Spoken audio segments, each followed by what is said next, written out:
አንዳንድ ጊዜ እኮ ለሰው መናገር የማንችላቸው ህመሞች አሉ አይደል?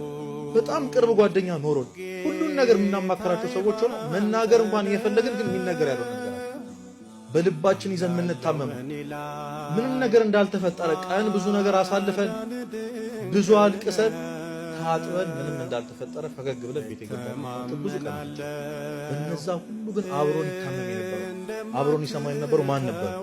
እግዚአብሔር ነበር። አያችሁ፣ ሰው ብቻውን ሆኖ አያውቅም። ሰው ብቻውን ሆኖ አያውቅም።